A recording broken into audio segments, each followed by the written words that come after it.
प्रदेश में बढ़ रही घटनाओं को लेकर जनता सड़कों पर उतरने के लिए मजबूर है, क्योंकि निरंतर बलात्कार, लव जिहाद, हत्या जैसी घटनाओं पर अंकुश लगता नहीं दिख रहा है। वहीं आज क्षत्रिय महासभा और करणी सेना ने बल्लभगढ़ में हुई लव जिहाद की घटना को लेकर सुरेंद्र नगर स्थित एक पार्क में रोष व्याप्त किया और हाथों में स्लोगन और कैंडल मार्च निकाला।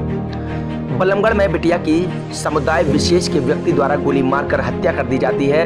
क्षत्रिय महासभा और करणी सेना ने बहादुर बिटिया के लिए कैंडल मार्च निकालकर श्रद्धांजलि दी और आरोपियों के लिए फांसी की सजा की मांग भी की है।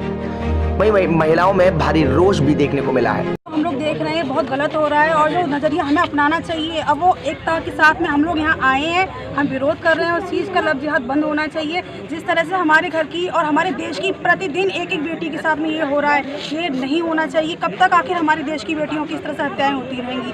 मेरा कहना यही है, मेरी सरकार से अपील है कि प्लीज़ ये सब बंद कराएं, बिल्कुल बंद कराएं। इसके लिए बहुत अच्छा कानून बनाए जिससे कि सब लोग ये डरें। ये नहीं होना चाहिए। कानून बनाया है, लेकिन एक धर्म विशेष के लोग इसको ज़्यादा बढ़ावा दे रहे हैं। क्या कहेंगे इसको? ये हम इसके लिए ये बोलना चाहते हैं कि पहले तो सबसे पहले हम हिंदुओं को एक होना चाहिए। जब तक हम हिंदुओं में एकता नहीं होगी तब तक ये सब ऐसे ही चलता रहेगा। और जब एकता हमारी, जैसे आज देखिए यहाँ पे सब हम लोग भारतीय करणी सेना से हैं और भी हमारे यहाँ पे जो छोटे बच्चे आए हुए हैं, बच्चियाँ आई हुई हैं और जो यहाँ पार्क में मौजूद लोग थे वो भी सब हमारा समर्थन कर रहे हैं। अगर हमारी एकता शक्ति ऐसे ही बढ़ती जाएगी तो हो सकता है ये सब चीज़ें बंद हो जाए।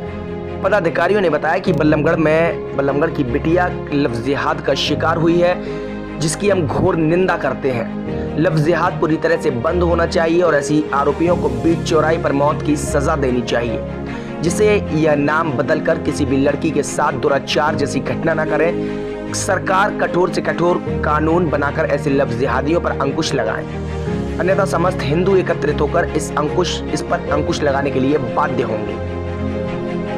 सोमवार को शाम के एक बिटिया की हत्या कर दी जाती है लव जिहाद के नाम पर। एक तरफा प्यार में पागल हो करके वो उसका किडनैप करने का कोशिश करता है और उसे जब वो विरोध करती है तो उसे गोली मार दी जाती है। उसी के विरोध में उसकी आत्मा की शांति के लिए हम लोगों ने आज एक कैंडल मार्च किया है और एक जागरूकता का अभियान हम लोग चलाएंगे कि लव जिहाद के नाम पर जो भी धर्म, किसी भी धर्म के लोग अपना नाम बदल करके और जो बच्चियाँ हैं उनको बहकावे में फुसला करके और उनसे शादी करने का झांसा देते हैं या उन्हें ज़बरदस्ती करते हैं, तो ऐसे लोगों को हम लोग चेतावनी भी देते हैं और अपने पर जो समाज के बच्चे हैं उन्हें हम लोग जागरूकता के तहत उन्हें मतलब सचेत करेंगे कि इन बातों में वो न फंसें।